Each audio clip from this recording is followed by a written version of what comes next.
एक आम कैशियर की फिंगर्स एक नोट को छूते ही रुक जाती हैं। कुछ अजीब लगता है। पेपर वही है, कलर वही है, नंबर भी सही सीक्वेंस में है, लेकिन कुछ है जो हाथ को रोक देता है। वो कुछ इतना छोटा है कि लाखों लोग रोज इसे इग्नोर कर देते, लेकिन उस दिन उस काउंटर पर उस एक इंसान ने इग्नोर नहीं किया। और यही एक डिसीजन अगले कुछ वीक्स में एक ऐसे नेटवर्क को एक्सपोज करने वाला था जिसकी जड़ें भारत की बॉर्डर से बहुत दूर तक फैली हुई थी। चलिए शुरुआत से समझते हैं। एक बिजी मॉर्निंग थी। ब्रांच में नोट काउंटिंग मशीन लगातार चल रही थी। लाइन में लगे लोग अपनी टर्न का वेट कर रहे थे। कैशियर की चेयर पर बैठा शख्स, जिसके हाथों से रोज लाखों रुपए पास होते थे, अपनी डेली रूटीन में था। तभी एक कस्टमर ने 500 रुपये के नोट्स की एक बंडल डिपॉजिट करने के लिए आगे बढ़ाई। नोट देखने में बिल्कुल रियल था। वाटरमार्क अपनी जगह पर, सिक्योरिटी थ्रेड अपनी जगह पर, कलर भी बिल्कुल एक्यूरेट। मशीन ने भी उसे बिना किसी ऑब्जेक्शन के पास कर दिया। लेकिन जब कैशियर की फिंगर्स गांधी जी की इमेज से गुजरी तो उसे कुछ स्ट्रेंज फील हुआ। जो हल्का सा 3D टेक्सचर वहाँ होना चाहिए था वो मिसिंग था। नोट पूरी तरह फ्लैट था। एक सेकंड के लिए कैशियर को खुद पर डाउट हुआ। शायद थकान है, क्या ध्यान भटक गया होगा। लेकिन बरसों के एक्सपीरियंस ने उसे रुकने पर मजबूर कर दिया। कैशियर ने ना हंगामा किया, ना ग्राहक को कुछ भनक लगने दी। उसने नॉर्मल बातचीत जारी रखी। चुपचाप काउंटर के नीचे लगा सीक्रेट अलार्म प्रेस कर दिया। 6 मिनट्स में सिक्योरिटी गार्ड्स, सीनियर मैनेजर वहां पहुंच गए। नोट को अल्ट्रावायलेट लाइट और मैग्नेटिक डिटेक्टर के नीचे रखा गया। यह किसी लोकल प्रिंटर से छपा हुआ मामूली फेक नोट नहीं था। इसकी प्रिंटिंग, इसकी इंक, इसका पेपर, सब कुछ बिल्कुल उसी लेवल का था जैसा किसी गवर्नमेंट सिक्योरिटी प्रेस में यूज होता है। यह एक सुपर नोट था। ऐसा फेक नोट, इसे आइडेंटिफाई करना आम इंसान तो छोड़िए, बड़े बड़े बैंकिंग एक्सपर्ट्स के लिए भी लगभग नामुमकिन था। कुछ ही वीक्स बाद एक दूसरी बैंक ब्रांच में, इस बार IDBI बैंक में, बिल्कुल वैसा ही इंसिडेंट दोबारा हुआ। अलग सिटी, अलग कैशियर, अलग कस्टमर, लेकिन नोट की फ्लो बिल्कुल वही। बुरी हुई छपाई मिसिंग, वही एक्स्ट्रा ऑर्डिनरी फिनिशिंग। यह कोइंसिडेंस नहीं हो सकता था। पुलिस जब उस कस्टमर से इंटेरोगेशन करने पहुंची तो केस और कॉम्प्लिकेटेड हो गया। उसे खुद भी आइडिया नहीं था कि उसकी पॉकेट में पड़ा पैसा रियल नहीं है।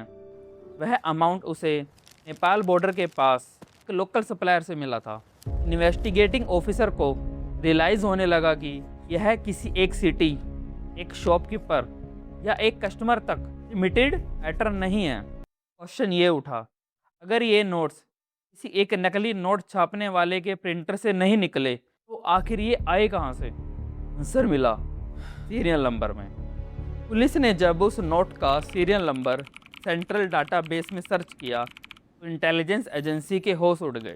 वैसे ही सीरियल नंबर के नोट्स देश के 3 अलग अलग स्टेट्स में पहले ही रिकवर हो चुके थे। होम मिनिस्ट्री में हड़कंप मच गया। तुरंत IB और रो के ऑफिसर्स की स्पेशल विंग कोड बनाई गई। अब चैलेंज था असली मास्टरमाइंड तक पहुंचना, जो इन नोट्स को इंडियन मार्केट में सर्कुलेट कर रहा था। और यहीं से शुरू हुआ इंटेलिजेंस एजेंसी का एक बेहद सीक्रेट मास्टर प्लान। एजेंसी को अपने एक ऑफिसर से लोकल सप्लायर की सॉलिड टीम मिली। एजेंसी ने उस लोकल सप्लायर को डायरेक्टली अरेस्ट करने की बजाय उसके फ़ोन को 24 घंटे की डिजिटल सर्विलेंस पर डाल दिया। ऑल डाटा रिकॉर्ड्स स्कैन करने पर एक नंबर मिला जो हर बार नेपाल के काठमांडू और बिहार के रक्सल बॉर्डर के पास एक्टिवेट होता था। एजेंसी ने सीधे रेड मारने की बजाय एक रिस्की मूव खेला, ऑपरेशन हंट। IB के एक ब्रेव अंडरकवर ऑफिसर को एक फेक वाला डीलर बनाकर फील्ड में उतारा गया। इस ऑफिसर ने खुद को एक बड़ा स्मगलर बताकर सप्लायर से कॉन्टैक्ट बनाया और कहा कि उसे नेपाल के रूट से इंडिया में 50 लाख रुपए की फेक करेंसी डंप करनी है। सप्लायर ने पहले तो ट्रस्ट नहीं किया। उसने अंडरकवर ऑफिसर को अलग अलग लोकेशन पर घुमाया, उसका बैकग्राउंड चेक किया, और जब उसे कंफर्म हो गया सामने वाला पर्सन सच में एक बड़ा क्रिमिनल है, तब जाकर उसने अपने मेन हैंडलर से मिलाने की बात एक्सेप्ट की। मीटिंग फिक्स हुई काठमांडू के एक होटल में। अंडरकवर एजेंट अपनी जान रिस्क में डालकर वहां पहुंचा। रूम में पहले से ही 3 लोग प्रेजेंट थे, जिनके पास इनक्रिप्टेड सैटेलाइट फोन्स थे। कन्वर्सेशन के दौरान अंडरकवर एजेंट ने बड़ी ही चालाकी से अपनी कोट में लगे कैमरा को ऑन कर दिया, जिससे उनकी पूरी बातचीत रिकॉर्ड होने लगी और फेक नोट्स के सैंपल कलेक्ट कर लिए। जैसे ही डील फाइनल हुई, एजेंट ने सीक्रेट कोडवर्ड यूज़ करके बाहर खड़ी स्ट्राइक टीम को सिग्नल दे दिया। अभी उनमें से एक हैंडलर को अचानक टेबल पर रखे एजेंट के बैग में लगे ट्रैकर पर डाउट हो गया। हैंडलर ने जैसे ही अपनी पिस्टल निकाली, स्पेशल टास्क फोर्स की टीम ने होटल का दरवाज़ा तोड़कर अंदर एंट्री ली। एक जोरदार मुठभेड़ के बाद एजेंसी ने तीनों आईएसआई एजेंट्स को कोर्ट पर ही अरेस्ट कर लिया। उनके पास से 1 करोड़ से ज़्यादा के high quality fake notes, ISI के फेक पासपोर्ट रिकवर हुए। इंटेरोगेशन टेबल पर जब इन हैंडलर से सख्ती बरती गई तो उन्होंने बताया कि नोट में यूज़ हुआ पेपर इंडिया या किसी नेबरिंग कंट्री में बनता ही नहीं था। यह पेपर यूरोप की एक बेहद सिक्योर मिल में मैन्युफैक्चर किया गया था, एक ऐसी मिल की सप्लाई सिर्फ सिलेक्ट नेशनल गवर्नमेंट्स तक ही थी। यह currency grade paper open market में बिकता ही नहीं। क्वेश्चन ये था, किसी इंटरनेशनल गवर्नमेंट कंट्रोल्ड मिल से निकला पेपर आखिर इस फेक करेंसी नेटवर्क तक पहुंचा कैसे? इन्वेस्टिगेशन आगे बढ़ी। बॉर्डर एरिया में मॉनिटरिंग और स्ट्रिक्ट कर दी गई। नेपाल, बांग्लादेश, पाकिस्तान से लगे बॉर्डर पर इंटेलिजेंस सेटअप को हाई अलर्ट पर डाल दिया गया। तभी बांग्लादेश बॉर्डर से सटे एक छोटे से विलेज से एक इनपुट मिला।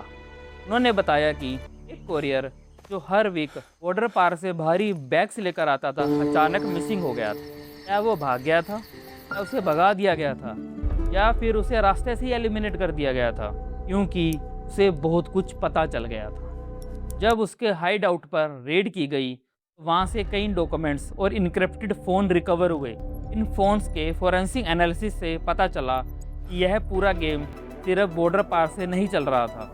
देश के अंदर ही बड़े बड़े बिजनेस हब और बैंकिंग सिस्टम के भीतर स्लीपर सेल एक्टिवेट थे, जो इन फेक नोट्स को छोटे छोटे पार्ट्स में डिवाइड करके लिए अलग अलग अकाउंट्स में डिपॉजिट करवा रहे थे, ताकि किसी को डाउट ना हो। इंटेलिजेंस एजेंसी को अब कंफर्म हो चुका था कि इस रैकेट के पीछे और कोई नहीं बल्कि पाकिस्तान की इंटेलिजेंस एजेंसी थी। लेकिन सबसे बड़ा क्वेश्चन अब भी अनसॉल्व था। इतने बड़े स्केल पर इतनी परफेक्शन से यह नोट प्रिंट कहाँ किए जा रहे थे? और यहीं से स्टोरी अपने सबसे बड़े ट्विस्ट पर पहुँचती है। जब इंटरनेशनल प्रेशर में उस यूरोपियन पेपर मिल की इन्वेस्टिगेशन हुई तो पता चला कि एक शेल कंपनी के नाम पर हैवी क्वांटिटी में करेंसी ग्रेड पेपर परचेज किया गया था, और उस शेल कंपनी के पीछे किसी आम आदमी का हाथ नहीं बल्कि एक फॉरेन इंटेलिजेंस एजेंसी का हाथ था। यह पेपर किसी लोकल प्रिंटर पर नहीं बल्कि एक गवर्नमेंट ग्रेड प्रिंटिंग प्रेस में इंडियन करेंसी प्रिंट करने के लिए यूज़ हो रहा था। फिर एक अर्ली मॉर्निंग देश के 15 से ज़्यादा सिटीज़ में एक साथ रेड की गई। करोड़ों रुपए के फेक नोट्स, प्रिंटिंग इंस्ट्रूमेंट और कोडेड डायरी सीज की गई। कई ऐसे फेस एक्सपोज हुए जो सोसाइटी में पूरी तरह नॉर्मल रिस्पेक्टेड सिटीजन बनकर घूम रहे थे, लेकिन अंदर ही अंदर इस एंटी नेशनल नेटवर्क को सपोर्ट कर रहे थे।